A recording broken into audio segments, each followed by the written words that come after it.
It's the midweek chat, my boy. Yes, sir. Are we recording? It don't say it's recording. Yeah, we recording, bro. Oh, mine don't say live up here in the top left. Does yours? Man, yeah, it does. This staying in the show too. So my Okay. boy Turn, if y'all on YouTube, y'all like, what's going on right now? Okay. The boys from Straight Up Tennessee live in full effect. Y'all. Now he got me nervous though. It is recording. It just popped up 27 seconds late. Y'all, it's the midweek chat, man. You know, it's your boy Ruck. Got my man Turner here. Listen, y'all, today we diving into all things Mizzou. But guess what, man? Tennessee basketball just signed 3 ball players. I'm trying to tell y'all, this team this year and next year is finna be crazy. Josh Heupel, Alex Golish, Trayvon Flowers, Hendon Hooker, so many more had a press conference on Tuesday. Y'all, it's finna be a good day. If you ain't tuned in, or if you are tuned in and you know somebody that's not tuned in, go ahead and send them the link right now. It's Straight Up Tennessee, baby. Let's get the midweek chat rolling.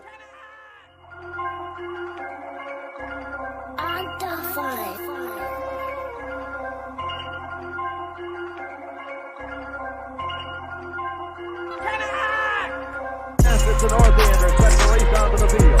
The finals will be boring the giant team that stretches from that north inbound on a cold day becoming Lando as the Big Orange sets the race on the Shield Buskins Field, ladies and gentlemen, and wherever you are.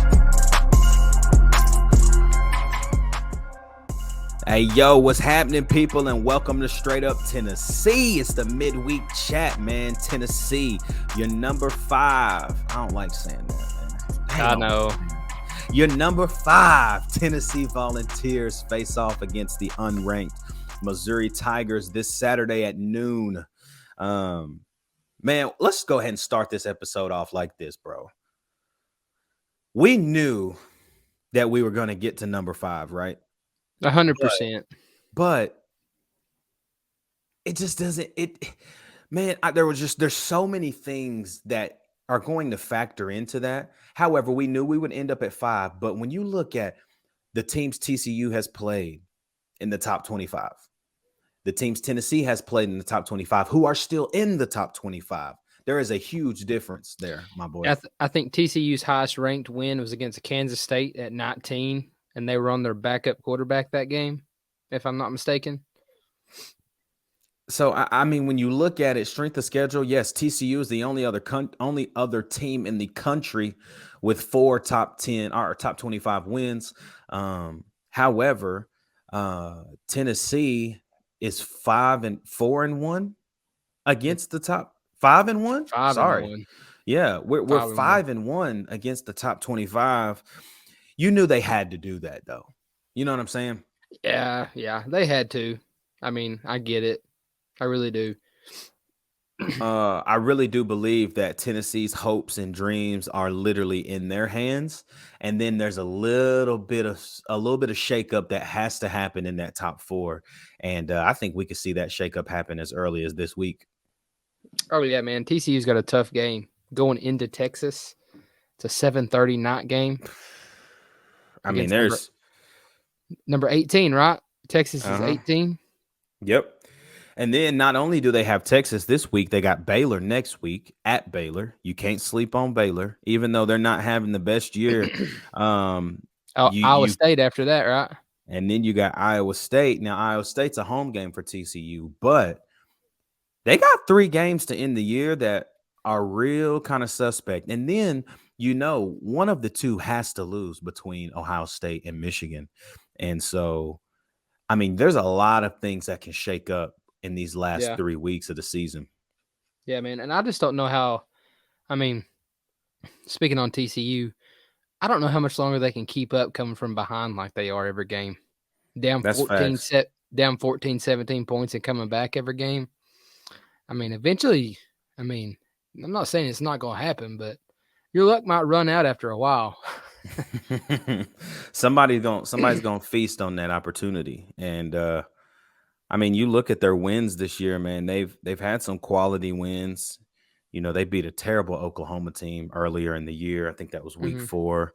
But then over the last few weeks, I mean, Kansas State, West Virginia, Texas Tech, and now this week they got Texas. And so, I mean, Texas with Quinn Ewers back, I mean, you can say all the analytics, FPI, everything is picking Texas over TCU right now.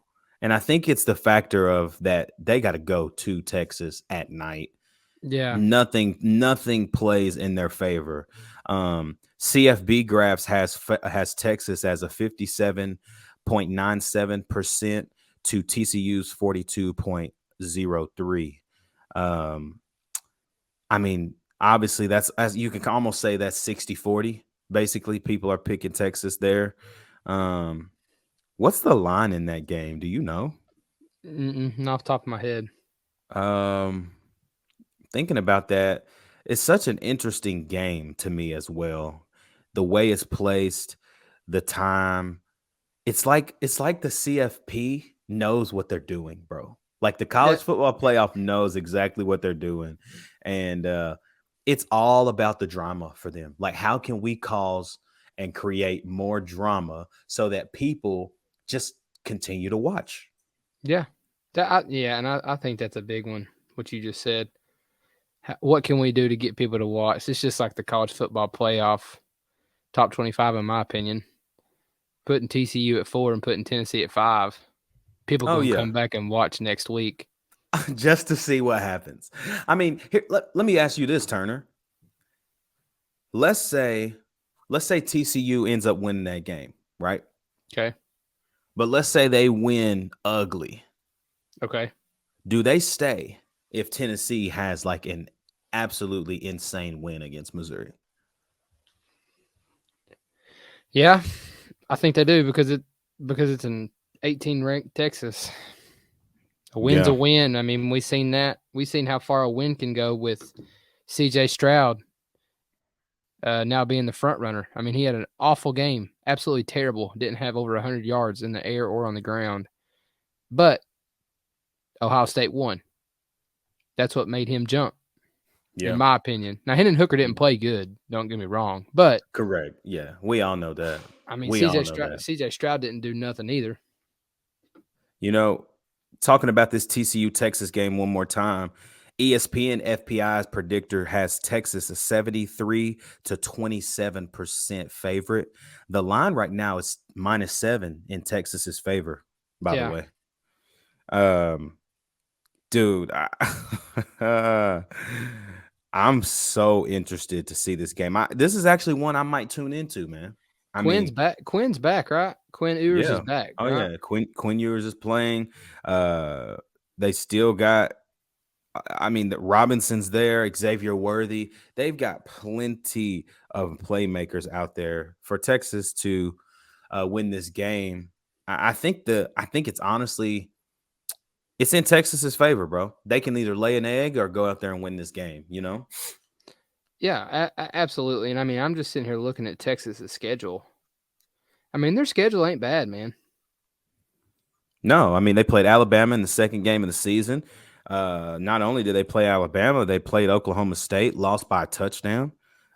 Kansas State, they won that game last week.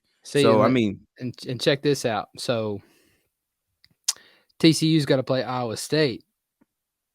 Texas beat Iowa State by 3. Iowa State tough. That's going to be a game, man. I mean, what? Iowa State has lost what? They're 3-4, but I feel like that's a suspect number right there. The way they're losing these games is wild. Yeah, they're just right on the line.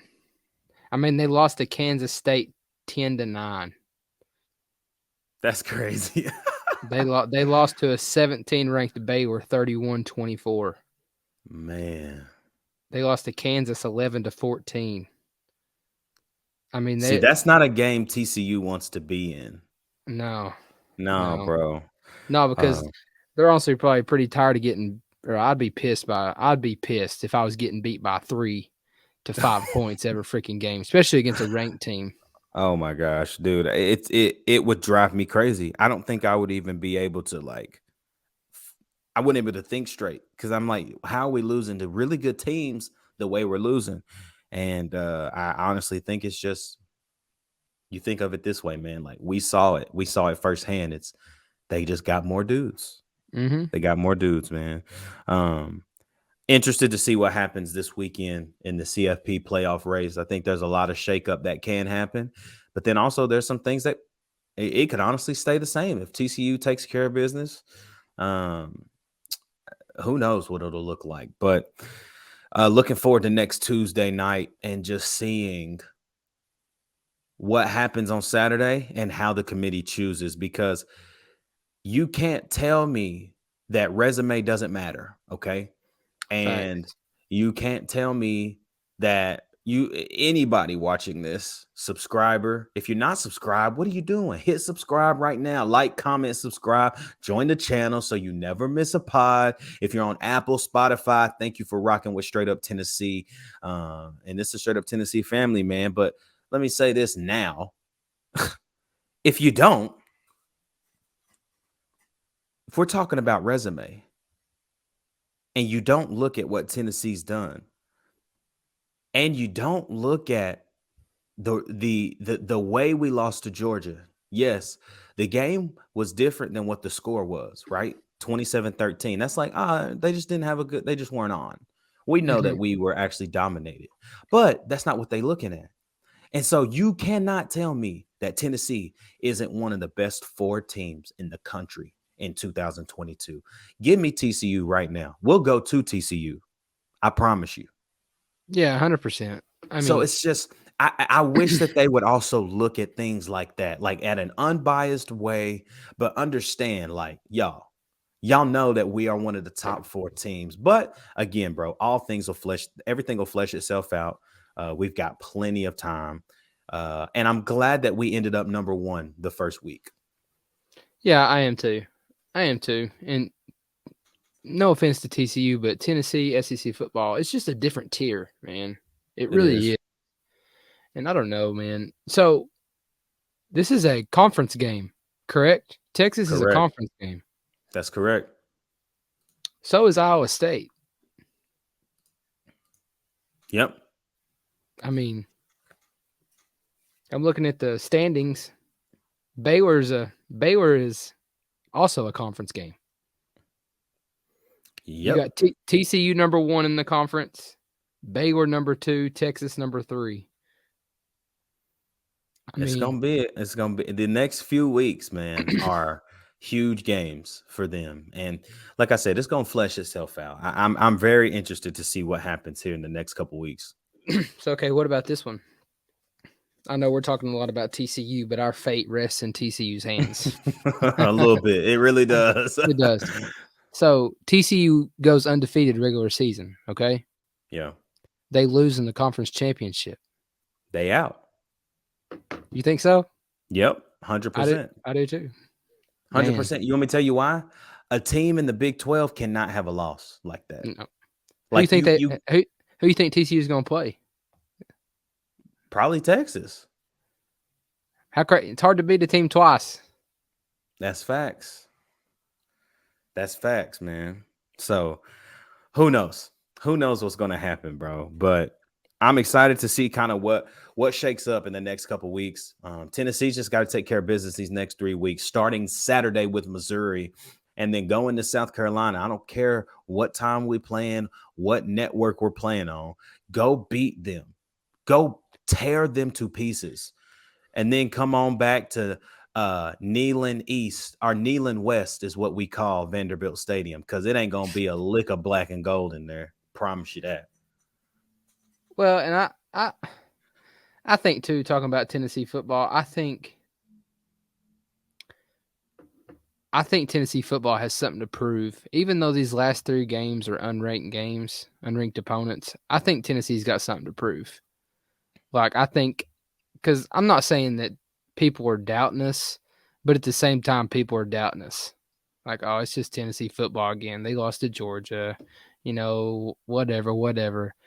And I think I think you got to win these 3 games, but you got to win them in a fashion that's like, oh shoot, like that. They like at the end of the season, the college football playoff needs to be saying, man, Tennessee just must have had an off game against Georgia. Yep. That's what they're going to be saying, bro. Just look at the rest of the year. Like, we don't have to look at the Georgia game and look at these next 3 to say what happened. Like, dude, we just had a bad day. We just had a bad day, and it happens.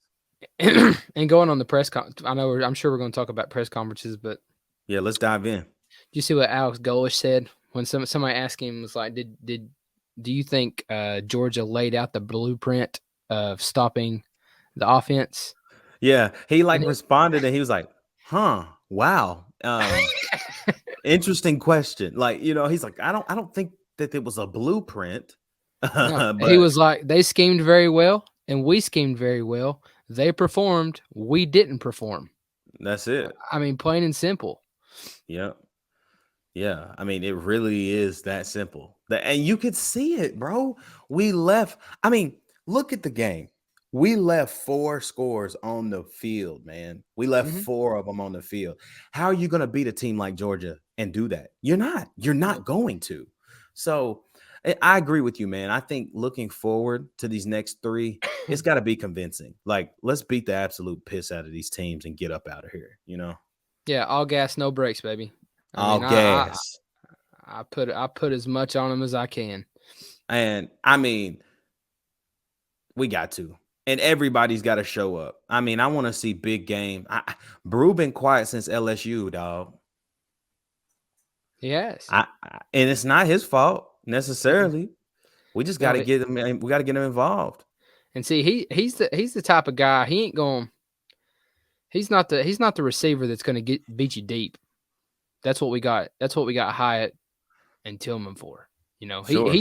I mean, honestly, I think that's why he was targeted 11 times during the Georgia game, because he's that receiver that Hendon looks for about 15 yards in. Yep. He's what they would call a possession receiver. Absolutely. You give him the ball with 7 to 10 yards and just let him go do his thing. Mm-hmm. Because his rack is crazy as far as yards after catch. His yak is crazy. So he can get the ball, make a couple moves, be strong with the football, and make something happen. And so we got to find ways to get Brew McCoy the football, man. Period. And you might call me crazy on this, coming out of left field. I love Tillman, I love Hyatt, and I love Brew. But I think Ramel Keaton needs to see the field more. Oh, no, it's not left hand. It's not left field for sure. Ramel Keaton. I think he has proved that he needs to be on the field, in my opinion. Oh, yeah. He needs the football, man. And, I mean, it's just little things where he always gives the extra effort. Mm-hmm. He lays out for passes. He gives his body up. I think it's time. I think it's time for him to get that shot again. Mm-hmm.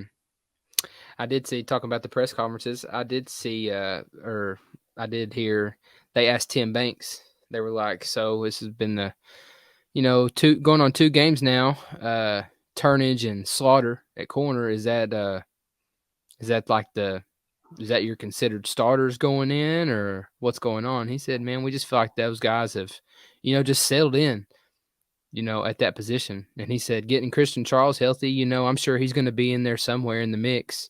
He said, none of these coaches for sure give a for sure answer at the end of the day, because Tim Banks was like, nobody really has a set position at the end of the day. It's all up for grabs. And that's kind of true, though. I mean, like, he ain't lying.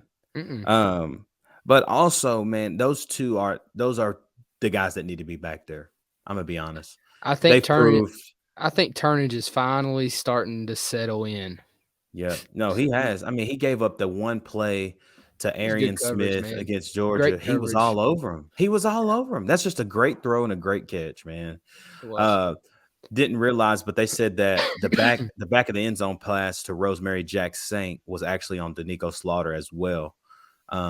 But he was also in position. But also, man, I'm not, I talked about it in the Georgia podcast. I cannot stand Stetson Bennett. But the placement of that ball, whether he meant to do it or not, was insane on that play. Nobody could have caught that ball except that wide receiver. Yep.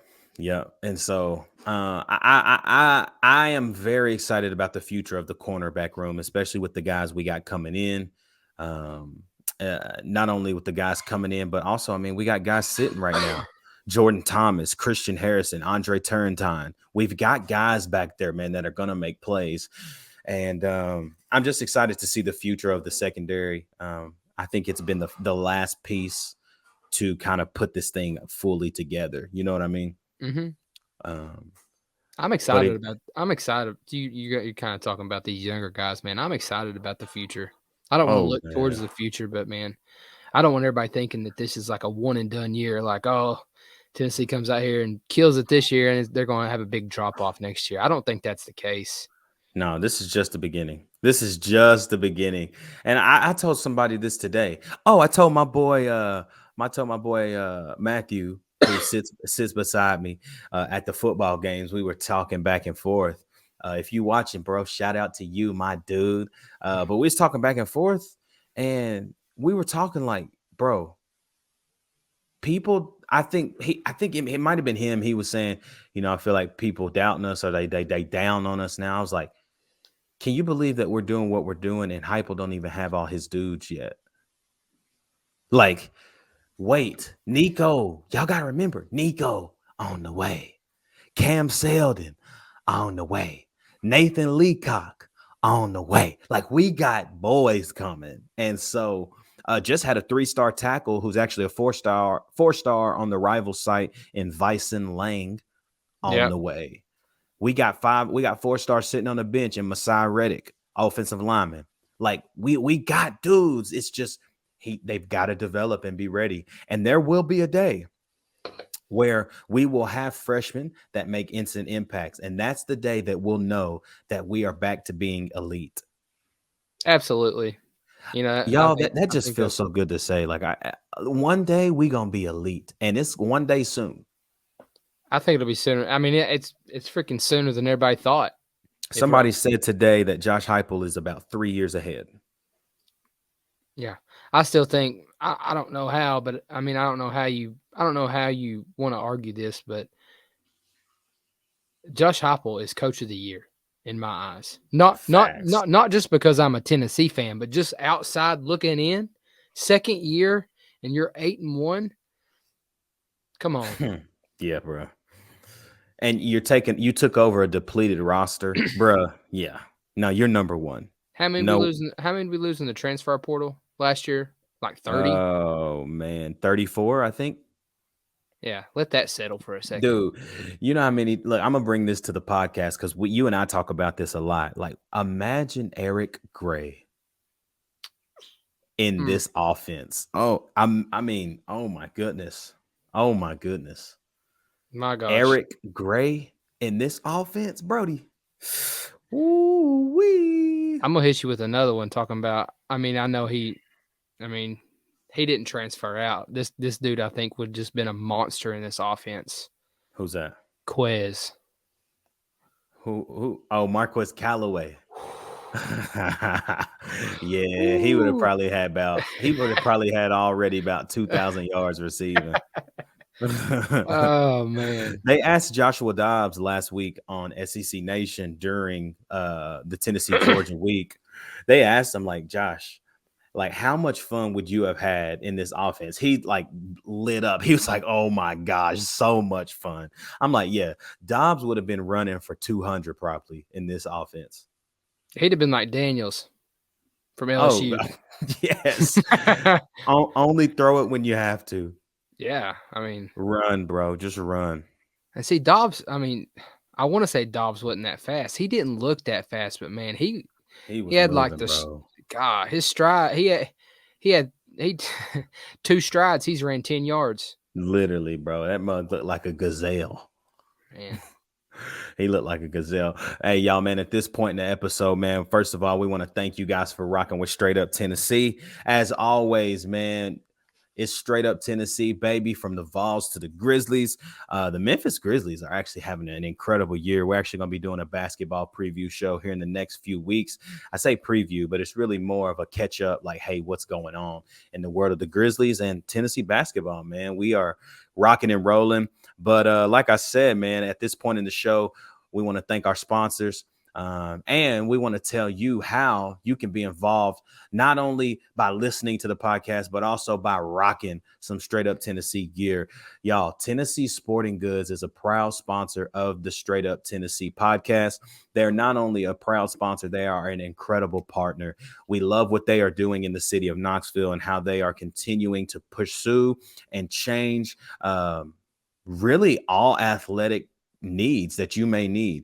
They are actually our sole provider of all of our merchandise. So t-shirts that are on the way, hoodies that are on the way, hats that are on the way. Straight Up Tennessee and Tennessee Sporting Goods have combined. We have partnered up, and that is going to be an amazing thing. It's going to be an amazing thing. Words are hard sometimes, y'all. But but no, man, I just want to tell you guys a little bit about Tennessee Sporting Goods and what they're doing with us here at Straight Up Tennessee. Tennessee Sporting Goods has been serving Knoxville since 1951. And when we say history and we say a staple in the city, that is exactly what they are. Anything from sports uniforms to T-shirts to uniforms, cheerleading uniform, anything you need, Tennessee Sporting Goods has. If you don't believe me, give them a call, 865-688-5454.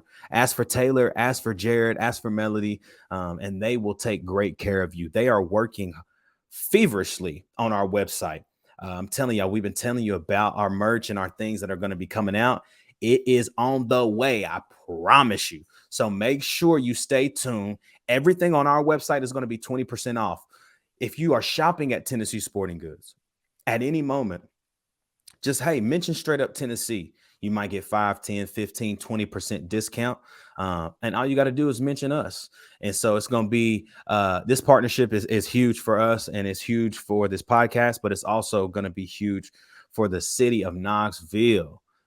So if you ever need anything from those things, Letterman's jackets, even, gosh, man, I'm missing stuff. They have so much. Just give them a call again at 865-688-5454. Or if you live in Knoxville, stop by their store in the heart of Fountain City at 4817 North Broadway. My boy. Yes, we're sir. finna wrap this one up, man. Like, Tennessee basketball. I want to end this episode talking about Tennessee basketball. Tennessee basketball has a game Sunday at 1:00 in Nashville, Tennessee, in Bridgestone Arena against the Colorado Buffaloes, a team that Tennessee played last year and kind of struggled in the first half and then kind of took over the game and made it happen. I'm really interested to see how this team fares against the Buffaloes. Colorado is a big team. Country strong is what I like to call them. Big team, not fast, want to slow the game down and to combat Tennessee's guard play. I'm really interested to see what happens. I'm looking for Julian Phillips, the 5-star freshman, to have a huge game. Him and Tyreek Key, I feel like, are the keys to success for this team early in the season. Who is going to be that next guy? You know, you've got Santiago Vescovi. You've got Zakai Ziegler. You've got Josiah James. You've got Olivier Kamwa. You've got guys. But currently early in the year, it looks like Phillips, Tyreek Key, and Ziegler are going to be kind of the people you're looking to when you're ready to get a basket. Absolutely. I agree. So again, like I said, Tennessee plays Sunday at 1:00 in Nashville against Colorado, but some huge recruiting news in the Tennessee basketball world. We had 4 signees on Wednesday. J.P. Estrella, tall, lanky, can stretch the floor, 2-level scorer, and can really shoot the basketball. Cannot wait to see how he fits into this offense. I think that he's going to be a great stretch wing. He can get you in the post, but he also can take you outside and really shoot your lights out. I'm really excited to see what he does. One guy that I'm really excited to see is Cameron Carr. Cameron Carr is from the Minneapolis area, and he is another long, lanky guard who can stretch the floor, 3-level scorer, if I may say. I know that I think he's like 6'6", 6'7", lanky man, long, but the brother can shoot. He can take you inside, and he has a nice post face-up game. I'm really excited to see him. Another guy in Cade Phillips, big guy from Alabama, my boy. I don't know how we got him out of Alabama, but he loved his visit up here at Tennessee. He signed as well. Excited to see him. I think he will take the place of the hustle that Fulke used to have. You know what I'm saying? Like, this team needs a guy like that. And right now, that same dog mentality that Fulke had is actually in a guy that's 5'9", named Zakai Ziegler.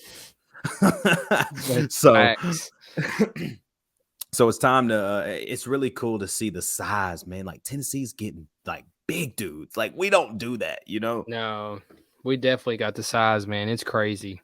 And it just keeps coming in Cade Phillips. And then last but not least, man, this is probably the guy that we're most excited about. It's Freddie DeLone from Fayetteville, North Carolina. This guy, man, is a pure point guard.